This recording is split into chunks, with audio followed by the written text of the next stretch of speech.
Ok, donc sujet traité ce soir, messieurs. Bon, je vous fais un intro à Shovavim, c'est bien, peut-être en faire en deux fois. Nous trouvons maintenant dans une période intitulée Shovavim. Shovavim, ce sont les Rachetevot, l'acrostiche, c'est-à-dire les premières lettres des 6 parachiotes que nous lisons maintenant.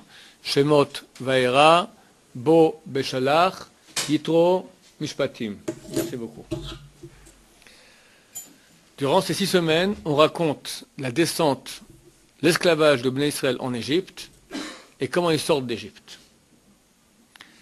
Pourquoi Israël descend-il en Égypte? Qu'est-ce qu'ils ont fait? Quel est le but de l'opération? Question de Aaron. Ou Aaron. Voilà. En fait, nous, Am Israël, nous sommes les âmes du premier homme. Le premier homme, il avait en lui toutes nos 600 000 âmes du peuple juif. Vous direz, nous sommes plus que 600 000 aujourd'hui, nous sommes des parties d'âmes. Nous sommes des parties d'âmes des 600 000 âmes. Il y a beaucoup plus de juifs que 600 000 aujourd'hui. Nous sommes aujourd'hui des millièmes, des 10 millièmes, des millionièmes d'âmes. D'accord? Nous sommes les recalés des recalés qui sont revenus encore en réincarnation, réincarnation, réincarnation. On a tout. Hein? C'est que 600 000 religieux? Non, il y en a beaucoup plus. Mais tous les juifs font partie. Chaque juif fait partie. Qui se convertit au christianisme, il reste juif. D'accord? Parce que c'est une partie d'âme, premier homme. C'est impossible que ça disparaisse. Un juif qui épouse la religion de Jésus, d'accord? Et il pratique tout, machin, tout ça, il est juif. Maintenant, si sa femme, elle est juive, ses enfants sont juifs. Si sa femme, elle est goy, ben, ils sont goy. Au bout d'un moment, c'est certain qu'il y a dans le monde un certain nombre de juifs, chrétiens ou pas, qui ne savent pas qu'ils sont juifs, parce que par mère, d'accord, les mères par mère, s'il y avait une juive il y a 2000 ans, d'accord, qui s'est mariée avec des non-juifs, et depuis, toutes les filles qu'elle a eues de sa descendance, ben, la dernière, elle est juive. Maintenant, un juif maintenant un juif qui quitte le judaïsme, il devient chrétien, d'accord. Maintenant, si sa femme est goy, ben, ses enfants sont goy, terminé. Lui, il est roi après la mort. On va le juger pourquoi tu étais chrétien, il va aller en enfer, après il revient, il fait partie des Neshamot juifs. Ses enfants, non.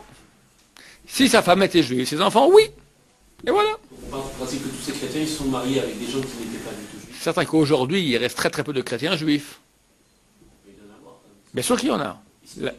La majorité aujourd'hui des juifs chrétiens, ce sont des enfants qui ont été pris durant la Shoah par les curés et les ont éduqués dans le christianisme. Ou beaucoup de familles, comme il y en a un qui était ici il y a quelques jours, là qui s'appelle un copain Anthony, d'accord.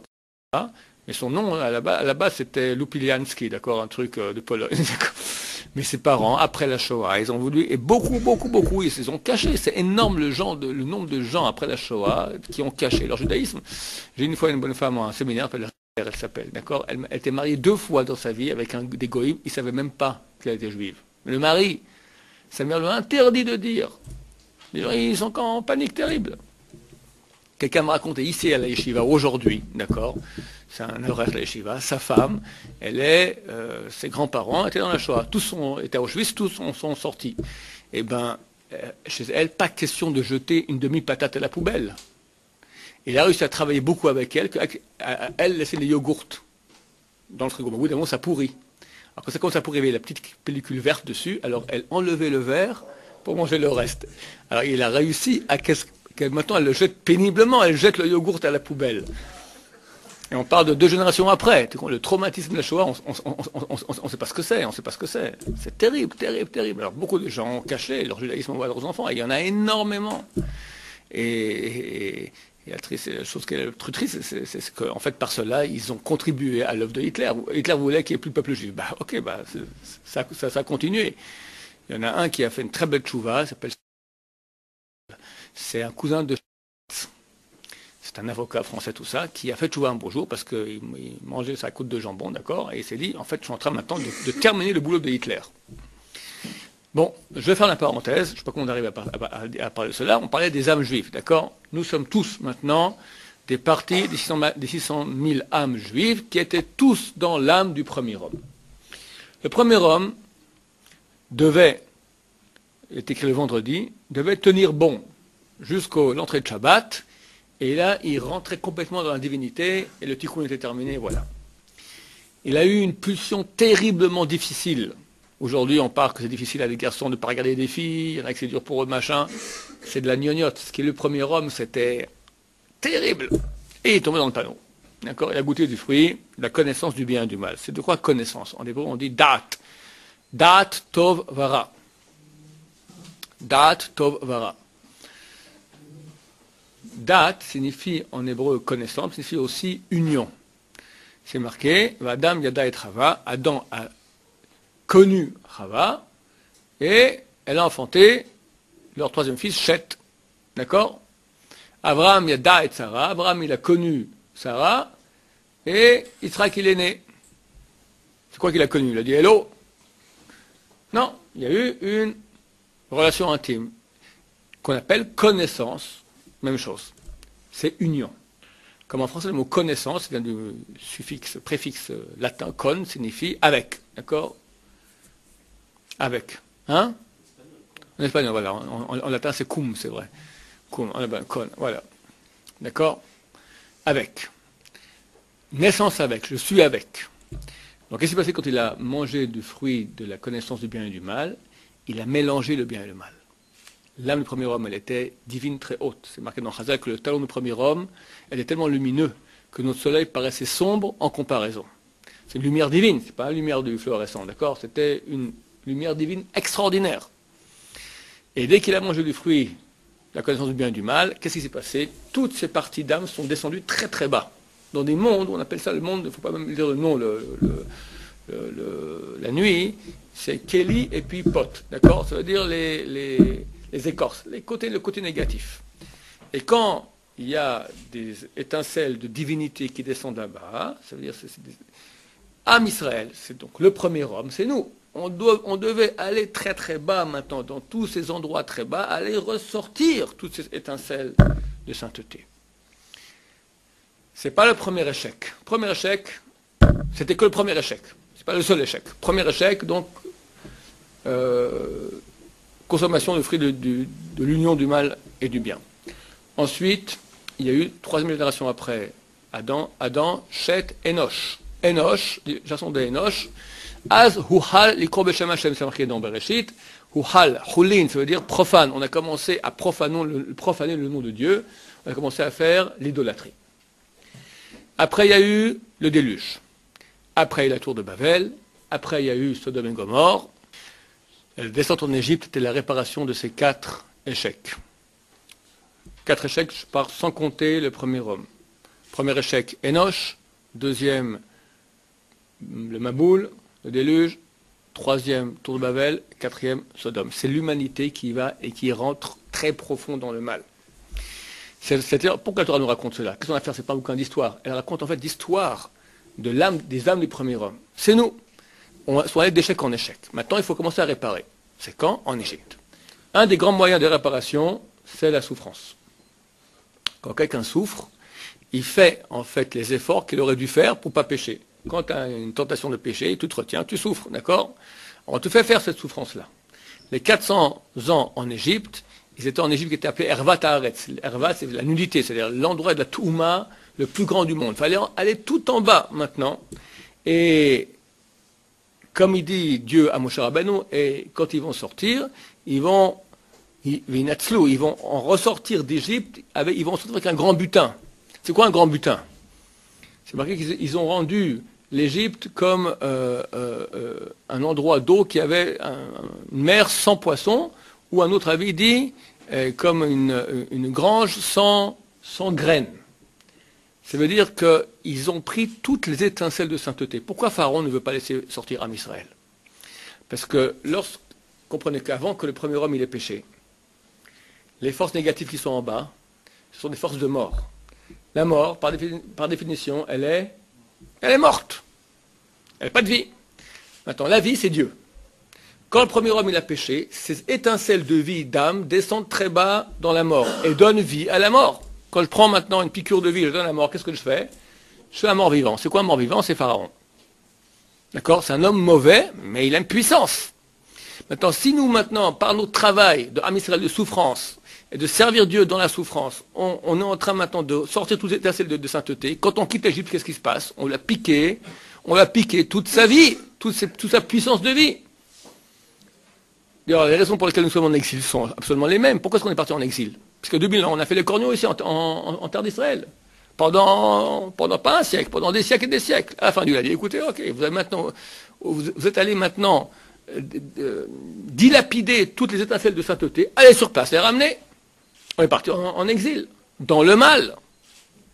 On peut ramener, notre job, c'est ramener les étincelles de sainteté. C'est ça qu'on a le job de faire jusqu'à l'époque messianique. Après, il y aura un autre job. On reviendra à l'état antécédent avant le premier, le péché originel. Et là, on fera on va rentrer dans la divinité comme de faire le premier homme. D'accord? Mais jusqu'à ce que l'époque messianique vienne, on a un seul job à faire, ramener les étincelles de sainteté qui sont éparpillées dans le mal. Comment on fait cela? Il y a 3 façons.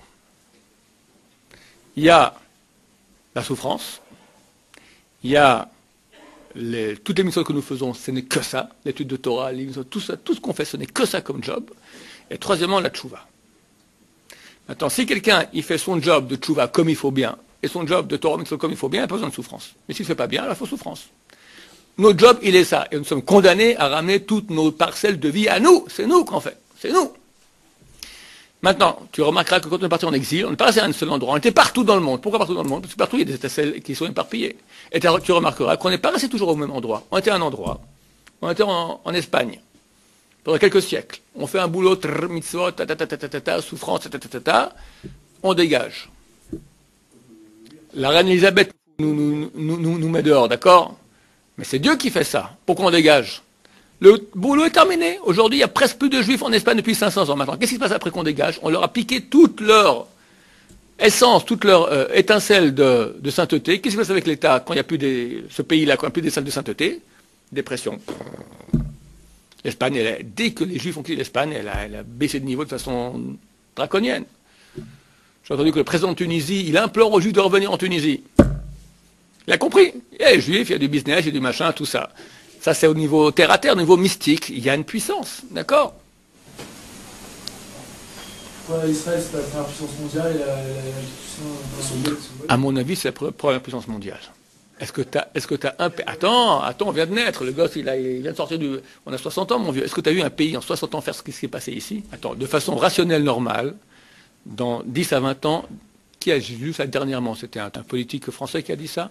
D'après les projections rationnelles, de 10 à 20 ans, Israël n'existe plus.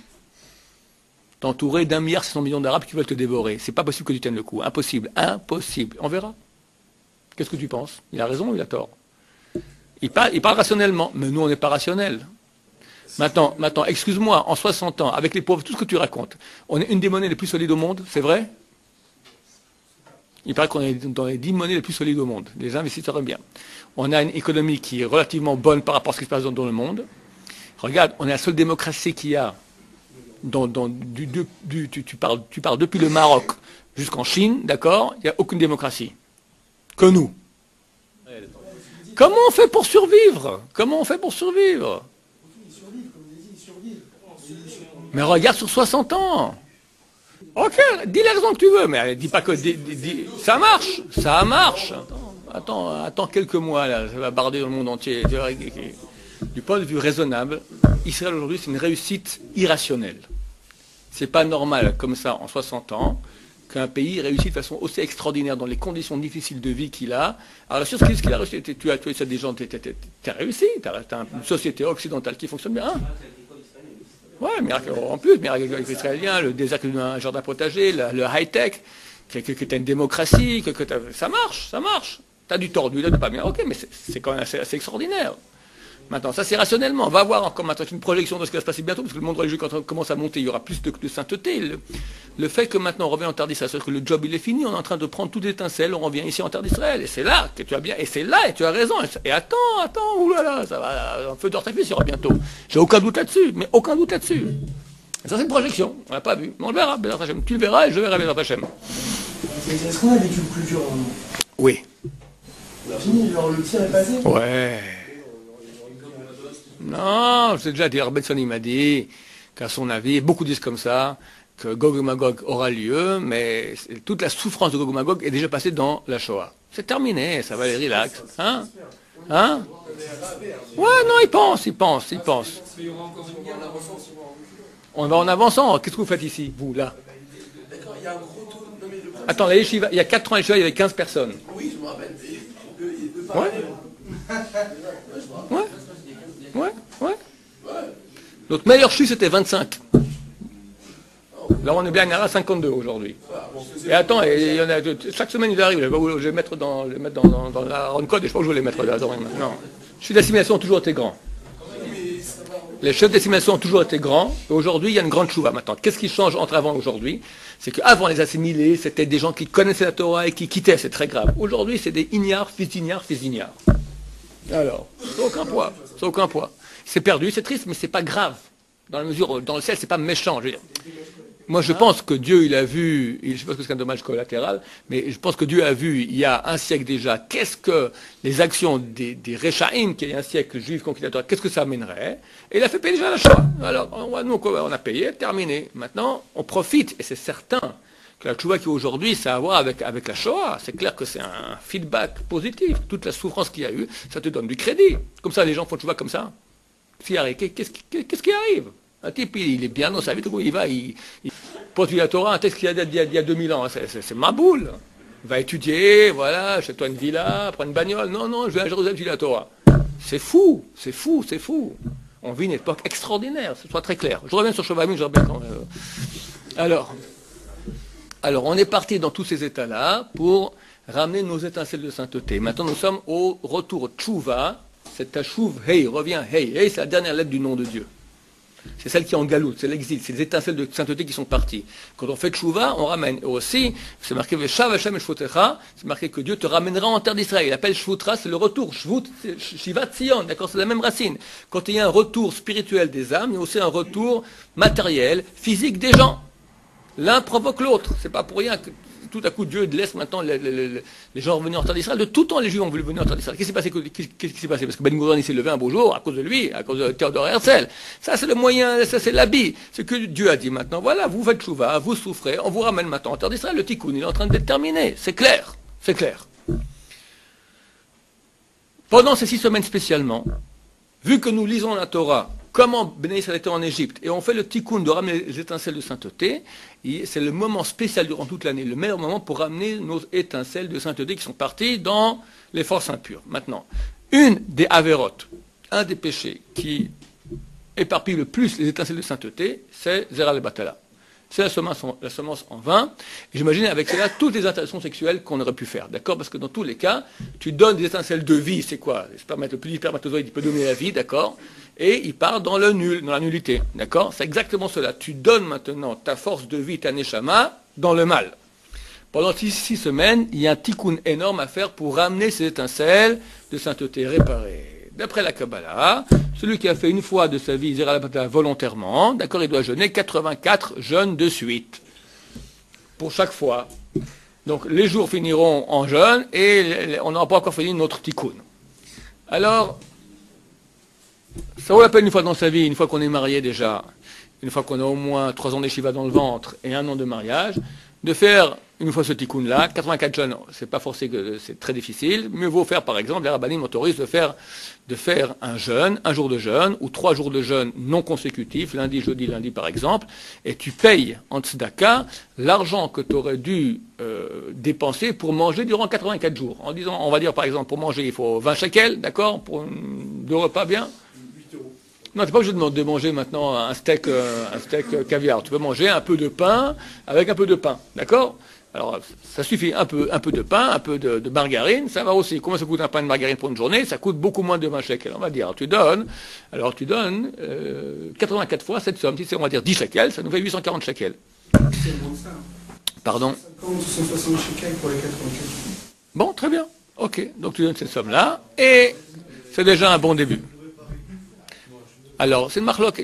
Normalement, le top, c'est 84 jeûnes vraiment pour chaque fois. Mais c'est pas possible. C'est pas possible. Il faut oublier.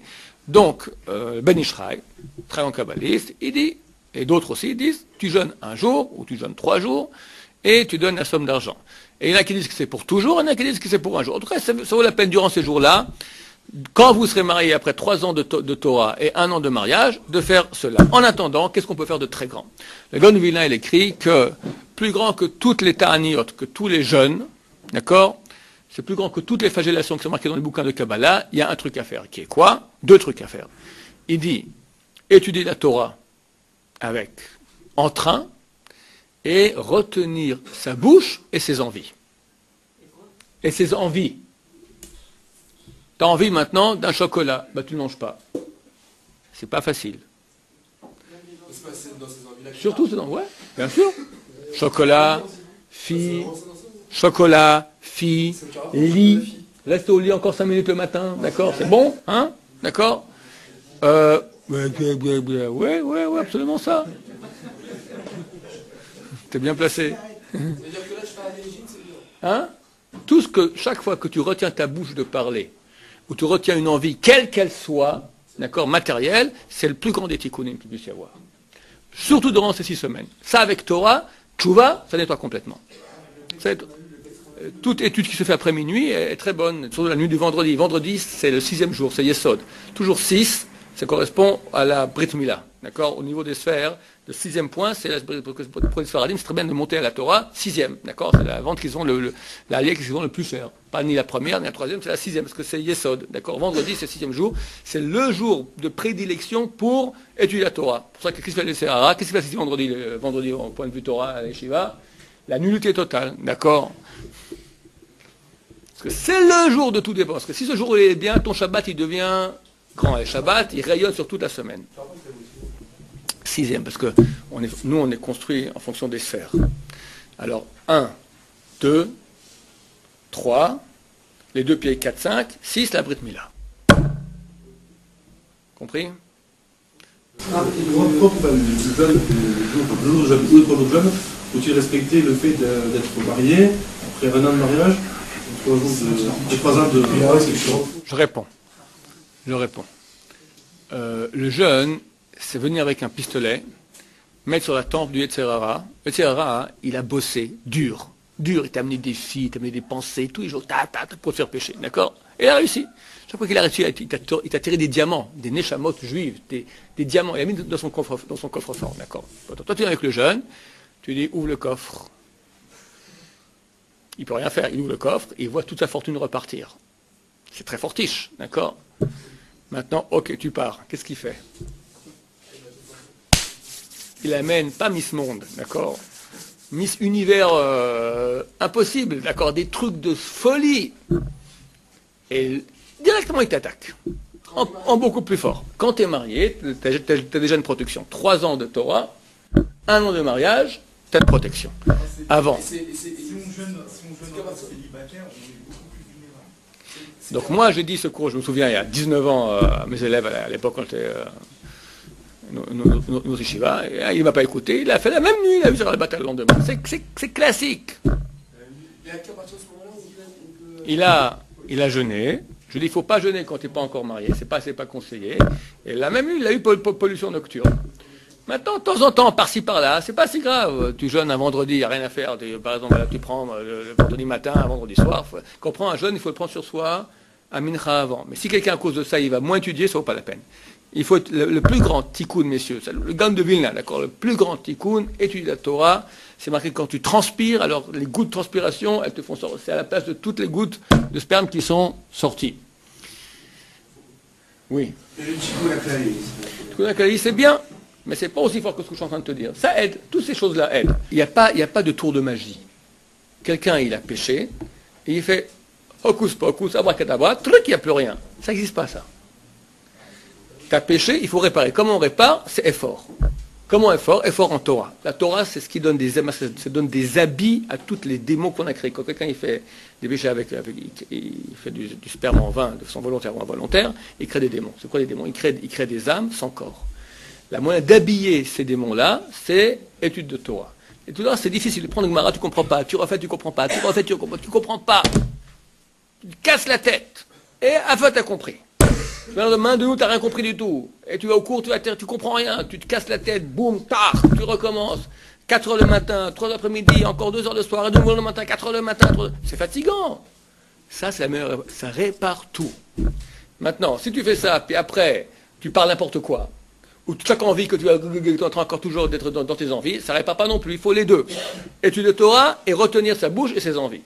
Là, c'est la plus grande réparation qu'il puisse y avoir. Maintenant, il y a des trucs aussi à côté qui vont.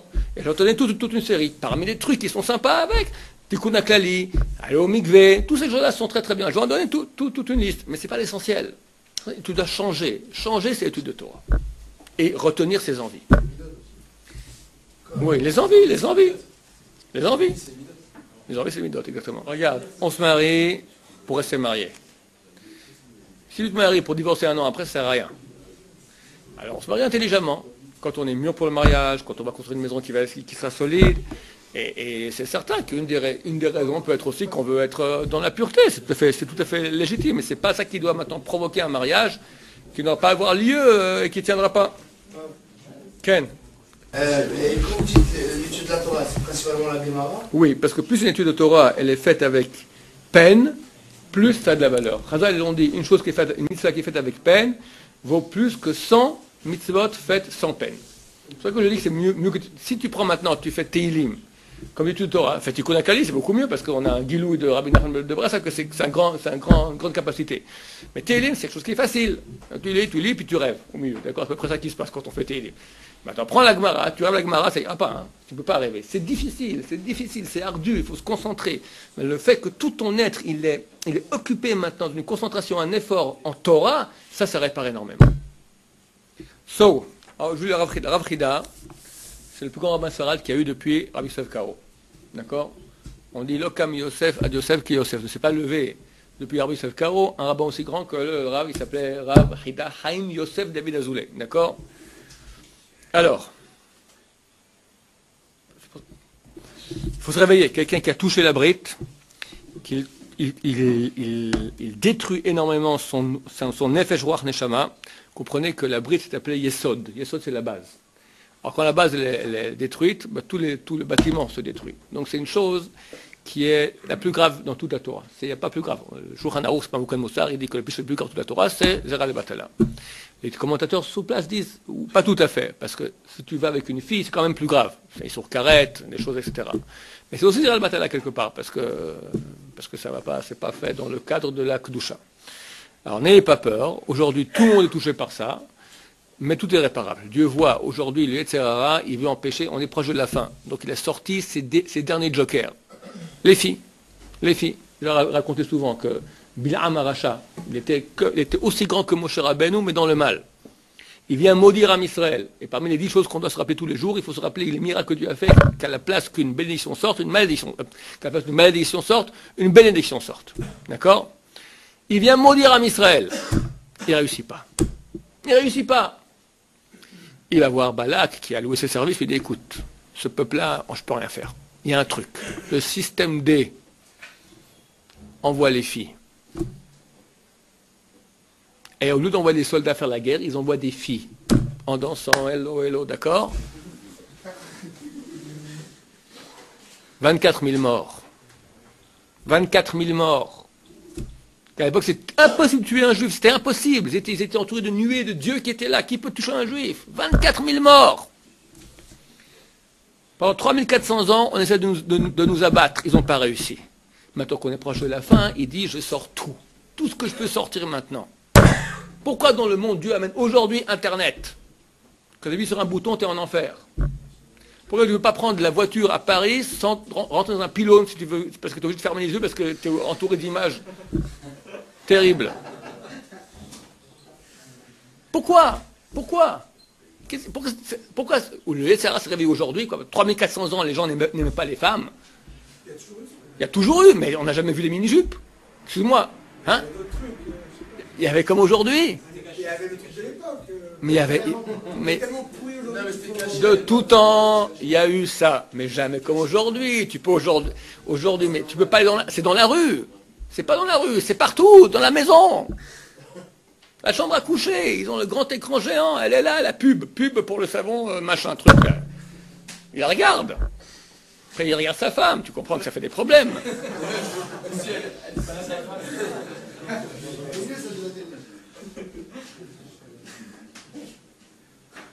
Il y a aujourd'hui, mais c'est compliqué d'avoir. Tu appuies sur un bouton, tu rentres dans l'enfer, tu veux ce que tu veux, l'enfer de l'enfer, des choses inimaginables. Il n'y a jamais eu ça à ce point-là. Comment un jeune homme aujourd'hui y tient? Pour moi, c'est un miracle. C'est un miracle. Il y en a beaucoup qui ne tiennent pas. Il y en a qui m'a appelé hier, il ne tient pas. Il ne tient pas, il n'arrive pas. Il a toutes ses forces, il pleure, il n'en peut plus. C'est très difficile, très très très difficile. Dieu il voit bien ça. On est en guerre terrible. Maintenant, quand tu tiens, tu te bats, tu as une lumière extraordinaire. Alors, vu que ce péché est tellement grave, il veut toucher ça. À nous maintenant de nous battre, et on peut. Alors, bon.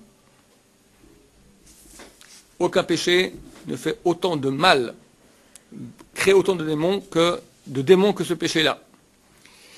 Et ça repousse la Géoula, car le fils de David, le Mashiach, ne se dévoile que lorsque tous les âmes qu'il y a dans le corps seront venus sur terre. Le corps, c'est 600 000 âmes du premier homme qui vont venir sur terre pour faire leur tikkun. Maintenant, quand on faisait la batala, on prend de ces âmes-là et qui devaient venir sur terre, on les prend, on les envoie, tac, dans le kali, dans le mal. D'accord? Alors, tout le boulot qu'on devait faire durant des millénaires, aller rechercher les étincelles, on le refait maintenant. D'accord? De plus que nous sommes maintenant dans le 6e millénaire, nous dit le Rav Frida. 6e millénaire, de nouveau, c'est les Sod. 6. Donc c'est le super. Bon. Le Rav, on est une minorité quand même. C'est vrai. C'est vrai. Et tu dis une minorité à réparer. Allez, va qu'on répare, d'accord? On va dire, on limite la casse.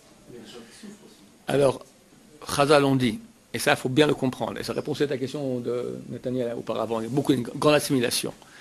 Si on ne pense pas à ça, on se tire une balle dans la tête, on est désespéré. Chazal on dit, peu de lumière repousse beaucoup d'obscurité. Ben, c'est déjà l'heure. Je raconte une histoire que je racontais 40 000 fois, mais je vous la répète quand même. Comprenez ce que c'est. Rabbi Chaim Vital, il a écrit toute la Kabbalah. Kitvé Hari. Il était au Tzfat. À l'époque, il y a 500 ans à Tzfat, encore aujourd'hui, tu sens de la pureté à Tzfat. C'est ce qui reste, le reliquat de ce qu'il y avait il y a 500 ans.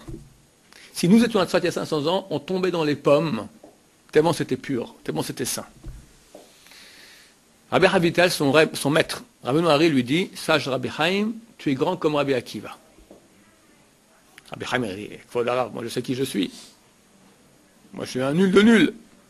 Bon, je sais quelques mitzvot par-ci par-là, mais Rabbi Akiva, c'est marqué que lorsque Dieu est monté au mont Sinaï, il a vu toutes les âmes venir, il a vu l'âme de Rabbi Akiva. Il a dit à Dieu, Dieu, tu es un homme comme Rabbi Akiva. Tu transmets la Torah par moi Moshe, mais je suis moins que Rabbi Akiva. Dieu a dit, tu as raison, il est plus grand que toi. Mais comme ça, j'ai décidé que ce serait toi, Moshe, et pas Rabbi Akiva. Donc c'est un top niveau. Donc je suis rien par rapport à lui. Rabbi Noiré lui dit, tu as raison, tu n'es rien par rapport à lui. Mais comprends, à l'époque de Rabbi Akiva, il y avait une lumière dans le monde énorme. Donc lui, tu un projecteur énorme, Rabbi Akiva. Maintenant, prends un projecteur en plein jour, qu'est-ce que ça fait? Pas beaucoup d'effet. Toi, Rabbi Chaim, tu es une petite flamme. Mais aujourd'hui, à notre époque, les forces du mal se sont beaucoup épaissies et le noir est devenu énorme. L'obscurité, on est dans les ténèbres. La petite lumière que tu fais, Rabbi Chaim, elle équivaut en effet dans le ciel à ce que c'est le projecteur de Rabbi Akiva il y a 2000 ans. Messieurs, c'était il y a 500 ans à Tzfat. Rabbeinu Hari lui dit, nous sommes maintenant dans une époque où les forces du mal sont beaucoup épaissies, c'est des ténèbres. C'était il y a 500 ans à Tzfat, que si nous on était à Tzfat aujourd'hui, on tomberait asphyxié tellement il fait pur, c'était lumineux et pur. Qui y avait là-bas à l'époque à Tzfat? Rabbi Yosef Karo, celui qui écrit le Shulchan Aruch. Le Rabbi Moshe Cordovero, le Rav de Kabbalah de Rabbeinu Hari. Rabbeinu Hari, Rabbi Chaim Vital, Rabbi Elio de Vidash, qui a écrit un bouquin qu'on a ici à la Yeshiva, qui est le must en moussard. C'est un truc de malade, tellement ils étaient saints ces gens-là. Le Al-Kabetz, le Hachach HaKadosh, le Radbat, Rabbi David Zimra, Marie Bérav, qui avait encore des monstres de Torah. Alors je pose la question maintenant. Un gosse de 18 ans, 20, 25 ans, peu importe, qui est à Paris, et qui vient ici à Yerushalayim, et qui est assailli par les images qu'il avait, qui est assailli par des SMS de bonnes femmes, d'ex, de machin, de Facebook, de Hashem Ishmor. Et il tient bon. Il ne fait pas de péché. il reste un bon juif. Quelle lumière il fait? Vous me direz, non mais c'est rien, Rabbi Akiva, Rabbi Ahmed, c'est des gens super saints. Oui, mais eux, à l'époque, c'était une lumière. Toi, maintenant, tu n'es pas dans le noir. C'est le noir du noir. On dit que Bnei Israël en Égypte, ils sont arrivés au 49e char, portail d'impureté. Aujourd'hui, on rentre dans le 50e. On est dans le 50e. On est inimaginable. Personne n'aurait imaginé qu'on puisse arriver à des trucs pareils. Et tu as des juifs qui restent juifs, qui tiennent bon. Une bonne femme lui envoie un SMS, viens, je t'attends, et tac, il ferme. Mais c'est colossal. C'est colossal. C'est colossal. Donc c'est vrai qu'on est peu. Mais le peu de lumière qu'on fait repousse beaucoup, beaucoup d'obscurité. Amen, Kénérat.